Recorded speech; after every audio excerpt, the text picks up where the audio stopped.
आपका स्वागत है हमारे इस चैनल पर लक्ष्य 100 में।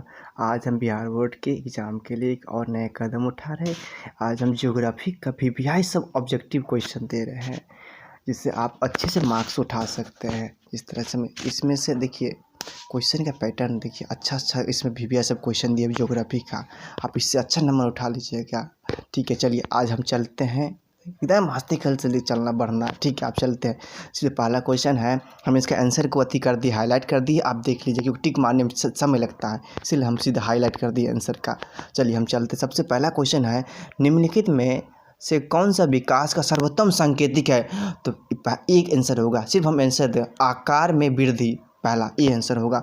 दूसरा है निम्नलिखित देशों में किसका लिंग अनुपात विश्व का सर्वाधिक है? लैटविया का सबसे ज़्यादा है लिंगानुपात जानते हैं, मेल और फीमेल की अनुपात। 3 नंबर चलते हैं, निम्नलिखित में कौन सा विरल जनसंख्या वाला क्षेत्र है? तो पश्चिमी ऑस्ट्रेलिया में जनसंख्या सबसे कम होता है। चौथा नंबर क्वेश्चन चलते हैं, निम्नलिखित संख्या में कौन सी जनसंख्या के कार्यशील आयु वर्ग की प्रतिनिधित्व करती है? 15 से 64, यानी डी होगा, 4 का डी। 5 से होगा, निम्नलिखित में से कौन से मानव भूगोल का उपगम नहीं है? तो अन्वेषण और वर्णन, 5 का डी हो जाएगा। 6 नंबर चलते हैं, निम्नलिखित में किसे कर्तन दहन कृषि भी कहते हैं?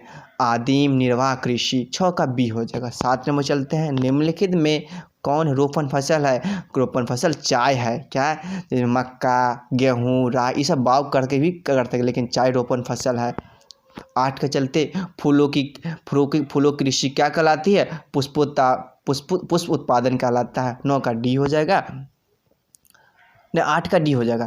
9 का रबर किस प्रकार की कृषि की उपज है? तो रोपनी कृषि है, रबर रोपनी कृषि है। 9 का ये हो जाएगा। 10 का, निम्नलिखित विद्वानों में किसने मानव विकास सूचकांक का निर्धारण किया है? डॉक्टर महबूब उल हक। 10 का बी हो जाएगा। भारत एक सदस्य है सेप्टा का, सेप्टा का है, सेप्टा का। 11 का ए हो जाएगा। 12 का, रेल मार्ग के जाल का सघनतम घनत्व है संयुक्त राज्य अमेरिका, सब ज़्यादा रेल मार्ग वहाँ पर है। 12 का बी हो जाएगा। 13 का, बिग इंच पाइप लाइन परिवहित करता है क्या? पेट्रोलियम। 13 का सी हो जाएगा। 14 का, लंबी दूरी तक भारी सामान ढोने के लिए कौन सबसे सस्ता परिवहन साधन है? तो जल परिवहन। 14 का सी हो जाएगा। 15, निम्नलिखित में से कौन चतुर्थ सेक्टर कार्यकलापों से संबंधित है? तो विश्वविद्यालय शिक्षक। 15 का बी हो जाएगा। 16, निम्नलिखित में कौन औद्योगिक नगर है? तो जमशेदपुर, वहाँ पर स्टील टाटा। 16 का ए। 17, निम्नलिखित आर्थिक क्रियाओं में कौन ग्रामीण अधिवासों में संबंधित है? तो प्राथमिक है। 17 के, निम्नलिखित में कौन सांस्कृतिक नगर है? तो मक्का मदीना इसको कहते हैं। 18 का सी हो जाएगा। 19 का चलिए चलते हैं, पर्वतीय प्रदेशों में किस प्रतिरूप का अधिवास पाया जाता है? तो सीढ़ी नुमा, पर्वत सीढ़ी नुमा वहाँ पर होता है, अधिवास होता है। 20 चलते हैं, विश्व व्यापार संगठन का मुख्यालय कहाँ है? तो जनेवा में। 20 का ये हो जाएगा।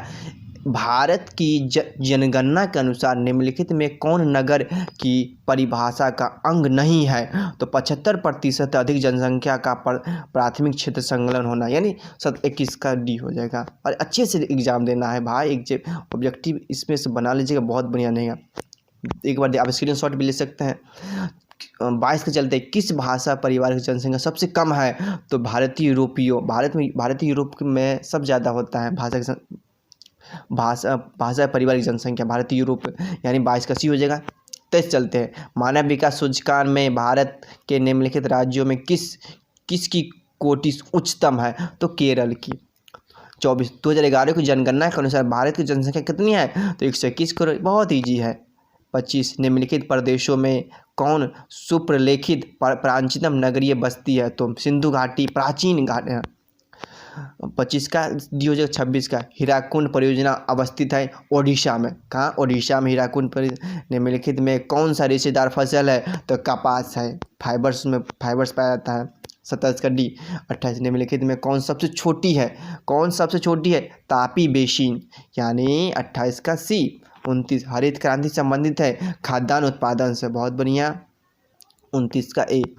निम्नलिखित 30 के चलिए, निम्नलिखित में कौन भारतीय कृषि की समस्या है? तो सब समस्या है, विखंडित जोत, निम्न उत्पादकता, अधिक अनियमित मानसून, समय पर बारिश नहीं आएगा तो यही न होगा।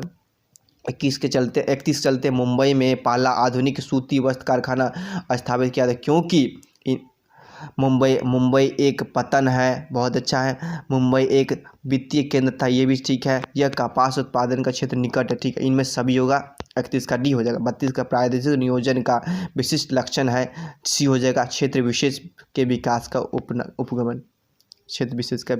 31 के 32 का प्रादेशिक नियोजन, 32 का 33 का भारतीय रेल प्रणाली को कितने मंडलों में विभाजित किया गया है? तो इनमें से कोई नहीं इसका होगा आंसर।